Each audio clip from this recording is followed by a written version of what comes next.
What's up, guys? It's Jay, MorninAfterKill, and I'm back here on Borderlands 3 for the first time in a while, and also the first time in 2020. So those of y'all motherfuckers out there that are watching this, I hope you all had a fantastic holiday, and I hope you had an awesome new year. But if you've been scrolling through my videos recently and my activity on YouTube, you'll notice that I haven't really been releasing a lot of Borderlands 3 content since, I'm gonna say somewhere around the Malawan takedown-ish time. I think that's a good time frame to throw that in there, and that's for a good reason. Now, this is just my personal opinion speaking out here, but, I'm fairly certain that there's a large portion of the community that's in agreement here that Borderlands 3 is a good game that's just been mishandled poorly post-launch. And I'll even go further out on a limb and say it could have been a great game if it just had another year longer in development time for Gearbox to go and iron out all these wrinkles that we've had post-launch. Because let's go ahead and run down the factors that's led to Borderlands 3. I wouldn't call it a flop just yet. However, Borderlands 3, the state of the game, is in trouble currently. So let's go ahead and look at all the facts that have led us to where we are in Borderlands 3's life cycle currently. The first, I'm gonna call it ejection of players. I don't want to call it rejection because those players might come back. However, I feel like they ejected themselves from the community currently, and since in video game terminology with developers, publishers, marketing, every new content drop, sales, and free-to-play promotions should represent a new injection of players, So that's why we're gonna go with ejection for this example. So the first ejection of players Borderlands 3 has experienced were due to in-game performance and network desync issues. And this isn't just an opinion. This is 100% fact. Borderlands 3 is a game that thrives from its multiplayer. Even if you look on the back of the Borderlands case, it'll always say, a lot more fun with friends. It's because it is. It's a game that's designed around multiplayer as its core general concept. However, most players, particularly console players, found that the performance issues in-game, using the menus and the inventories, would not only cause frame rate issues on their own end, but going into menus and using your inventory while playing with your friends would also cause network lag and desyncs. And I've personally experienced this while playing with Jolt's, K6, and Lazy Data during the Malawan Takedown update. And I'm playing on a $5,000 custom-built cyber-powered PC.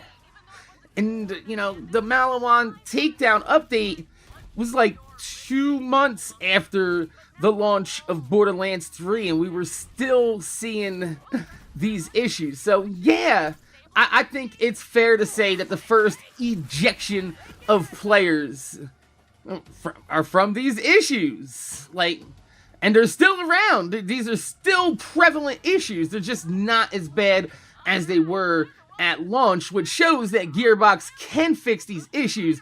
They are getting better, and Borderlands 3 probably would have benefited from having, a little bit more launch time, a little bit more development time before launch, so they could have figured these issues out. Now, The second ejection of players happened somewhere around Flack and Moe's being hit with the Nerf gun. Now, I'm not going to go into any opinion of whether or not the characters needed to be nerfed. That is irrelevant. It's not relevant to what we're speaking on. It's not at all. But what is relevant is that people were disenfranchised when they seen Gearbox making such drastic changes to the game, the characters, and the builds without, like I said, fixing any of the previously aforementioned performance issues. That's facts. Once again, 100%. You cannot, you might be able to argue whether or not the nerfs were justified or not. That is 100% complete subjective to opinion. But what you can't deny is that people are disenfranchised when you start making big changes to the game like that without fixing any of the issues that are preventing them from actually enjoying the game in any type of form, fashion. You know, it's just... It's hard to enjoy a game when they're making these changes and they're not fixing the ones that are actually vital to playing the game. So yeah, you know, people are going to be disappointed when they log on, the build that they worked so hard on farming is no longer working the last time it was the way, you know, it was previously. But and it's even worse when they log on and they can't blow off steam by playing with their friends because of these performance issues, the network and the lag, these things. It's absolutely an issue, and I don't think any of the characters should have been touched until they fixed any of the performance issues in the game, which are still, like I said, they're still there. They're just not as prevalent as they were at launch. And now finally, here we are. You know, we have the third ejection of players, and this is the group that I fall into, okay? This is the group that made it through all the nerfs. We powered through the performance issues. We stomached farming Captain Haunt in the Bloody Harvest Fetch Quest seasonal content for 250 plus motherfucking hours and still didn't get a Vindicator gas call, and we can't ever because the Bloody Harvest wasn't a permanent upgrade to the game. We also limped through Mayhem 4 and Malawan Takedown after Gearbox got done shitting on 90% of the gear in the game, once again, like Borderlands 2's OP levels, pigeonholing you into using the same cookie cutter meta builds and weapons as everyone else in the game. And I feel like Mayhem 4 was just a knee-jerk reaction by Gearbox, and it shows that Mayhem 4 wasn't planned out by Gearbox. It was just a knee-jerk reaction to how the community, you know, was destroying shit in the game. And like I said, it shows, because why would they nerf the characters, give us a harder difficulty, and then put in the ion cannon, which literally like one-shots like most trash mobs in the game, and like two-shots a lot of the bosses in the game. You see what I'm saying? So we made it through all this bullshit, and the Handsome Jackpot DLC comes out. We waited 3 months for this first DLC, mind you. In Borderlands 2, we already had Gage, the Torg DLC, and Captain Scarlet and the Pirate Booty, and we were just waiting on fucking Hammerlocks to be released in January, right? So we had 3 meaningful content upgrades to the game, and in Borderlands 3, we haven't really had anything at this point. So we waited 3 months for this DLC. It comes out, and it's literally just a circle jerk about Borderlands 2. Oh, you remember Handsome Jack? Oh, you remember Hyperion Loaders? Oh, I'm gonna jerk you off over here. Handsome Jack's over here. Oh, remember Moxie? Oh, yeah, let's just fucking circle jerk. Remember how Borderlands 2 was a good game, guys? Oh, it's fucking Gearbox right now. It's just jerking themselves off in a corner over this fucking DLC. Mind you, the DLC wasn't bad. It was decent. But you know what it doesn't have? It doesn't have a fucking treasure room, and it doesn't have a raid boss to farm. It doesn't have any meaningful end game fucking content, which makes you wonder at this point, and I've said it time and time again. Does Gearbox really understand their own game?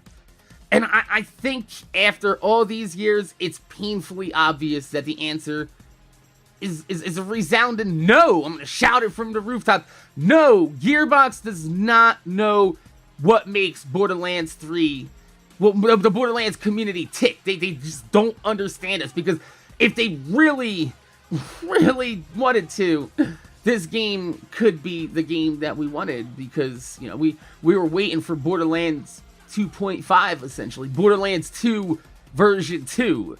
But instead, we got the pre-sequel 2.0. And that makes me feel even worse, because the people at 2K Australia all got shit canned and blamed for fucking Gearbox's fuck up. And we can see that it clearly wasn't 2K.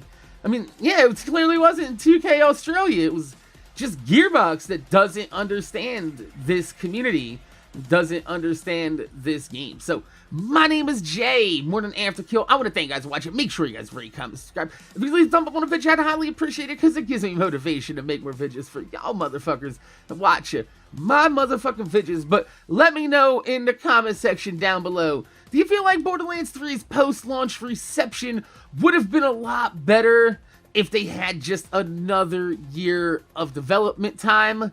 Or are you happy with, you know, Borderlands 3's post-launch handling with Gearbox? And, you know, let me know, because this is, you know, like I said, this can all be considered opinion. However, if you look at the player base and the numbers, you can see that a lot of people have left the game at the moment and are waiting for Gearbox to make some sort of meaningful content injection into the game to actually, you know, make the game fun and replayable. Because at the moment right now, it's pretty much like a one and done. Once I got through the DLC, I didn't feel like there was anything I wanted to do in the DLC. You know, Mayhem 4 is tedious and it's a slog fest, and I don't want to farm on Mayhem 4. And Mayhem 3 needs a complete rework because it's too easy. We need something, either Mayhem 4 needs to come down, or we need something in between Mayhem 3 and Mayhem 4, because Mayhem 4 at the moment just ain't it. And I feel like it's a knee-jerk reaction by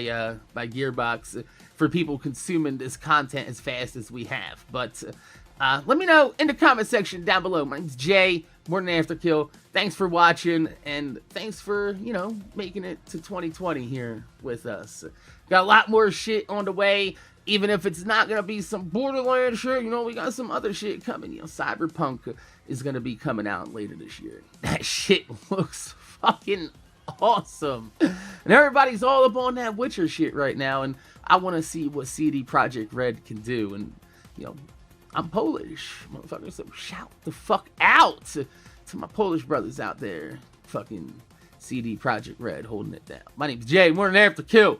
Thanks for watching. Peace. Nah, I'm gonna see y'all motherfuckers later. The pieces.